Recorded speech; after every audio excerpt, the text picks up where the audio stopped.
I'm Tom Baker, this is Chasing Cars, and today I'm going to give you a detailed preview of everything that's changing on the new 2020 BMW 5 Series, which was revealed in facelifted form overnight. Because of COVID-19, this is one of the first major reveals of this year that's been done entirely online. So I can't show you the actual car, but I can take you through everything we know that's going to be changing on this G30 and G31 Generation 5 Series in sedan and station wagon form. But before we get started going through the changes outside and in, and also mechanically, make sure you hit subscribe below the video and the notification bell. And don't forget to let me know all of your comments about the changes to the 5 Series in the comment box below. All right, let's get stuck in. Like on most mid-cycle product changes, the updates to the 2020 BMW 5 Series mainly come down to minor alterations in the design inside and out and some tweaks to the powertrains, and so it goes for the 5 Series. And that's okay because this is a BMW that we really quite like here on Chasing Cars, but the original design of the G30 I always found to be a little bit bulbous, particularly in the headlights and the tail lights, so I'm glad to see a slightly slimmer, more attractive version here for 2020 or 2021. In terms of starting outside, the most prominent thing you'll see first up front is the new headlight design, which, as I mentioned, is slimmer, and I think that's more attractive. 3 headlight technologies will be available. LED will be standard, of course. Adaptive matrix LEDs are the next step up in Europe, and these are likely to be fitted to most 5 Series grades in Australia. Finally, BMW's highest tier laser light lamps will be optional. Within the headlight shape, there's a new L-shaped graphic that, to our eyes, actually looks a bit like the Golf Mark 7R lights, but there you go. Now, the grille, that grows wider but not taller. It escapes what we're almost certain to see on the new 4 Series, which is actually going to be unveiled next week, and we'll have another video on that. Let me know what you think about BMW Grillgate. Will we eventually see just a vehicle that's all grille and 4 wheels? Hopefully not. Now, as usual for a facelift, there are significant changes to the front and rear bumpers. The M Sport gains a much larger air dam, but whether these on the left and right are functional is as yet unknown. 4 new colours will join the range. This sedan is in Phytonic Blue, which is a BMW colour we've seen once or twice before. You'll recognise that as the hero colour from the X3 range, but it differs to the more indigo blue, Portimao blue hue that features on the 3 Series. That's one of my favourite BMW colours right now. Now, around the back, it's once again mainly a story of taillight differentiation and a new rear diffuser. The taillights are slimmer and much darker, featuring a near black finish with deep red LED lamps that BMW says will appear 3D in the flesh. I think the new taillights are most distinctive on the updated station wagon version, where they look sharper and more trapezoidal than the current treatment, which I've always found a bit round and oversized. M Sport variants retain their dark grey coloured rear diffuser, which to me looks kind of unpainted, but hey. And the tailpipes for all 5 Series grades now carry this trapezoidal design, which is pretty similar to the current M Sport, but a big change for the luxury line, which presently uses circular pipes.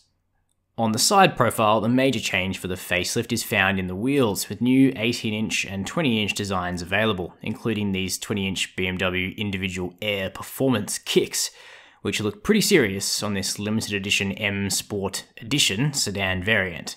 M Sport cars will also be recognisable by their new red-coloured brake calipers, which marks a break from the blue tone of the current M Performance caliper.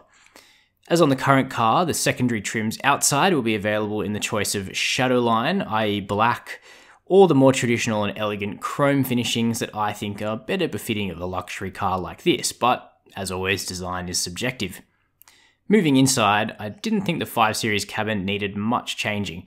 It's very conservative in design, but quality in here was already sky high, and the tech is very easy to use, so it's good to see BMW avoiding any radical change for change's sake.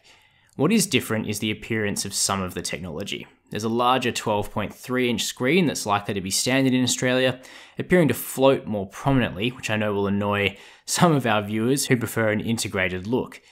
In front of the driver, too, the 5 Series already sported digital gauges, but now their appearance changes to the trapezoidal design seen on the new 3 Series.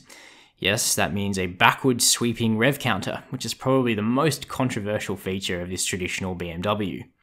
Various trim elements will also be freshened up in the 5 Series. The classics will of course remain, including black and beige leather, while various metals and woods will be offered as secondary trims. This dark metal-like finish is a new one and looks pretty attractive to me.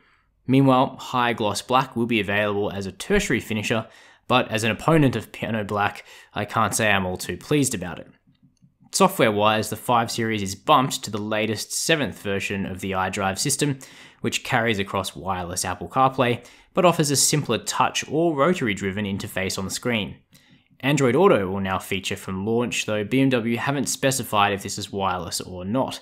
Interestingly, the navigation backend makes a big leap across to the new BMW Maps service, which uses online connectivity to deliver faster routes, quicker calculation, and smarter traffic updates, but we'll see how that works here in Australia. The steering wheel changes slightly in appearance too, with the basic structure and attractive stitched hub remaining, but with the addition of some extra bright work on the spokes, which incorporate some new driver assistance features that include a higher grade of lane tracing, BMW's drive recorder function, and the parking assistant feature, which can reverse you out of a tough parking spot by following the precise line you used to get into it in the first place. Handy. Engine-wise, what's happening? Not a huge amount in Australia, with BMW confirming that 3 petrol engines, 1 diesel, and 1 plug-in hybrid petrol will return.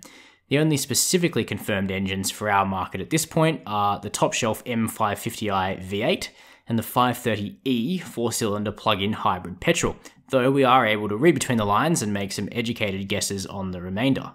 Globally, there are some big differences in 5 Series engines, namely the addition of a new 545e grade, which, like on the X5, couples a 3-litre inline 6-cylinder turbo petrol to a beefy electric motor and battery.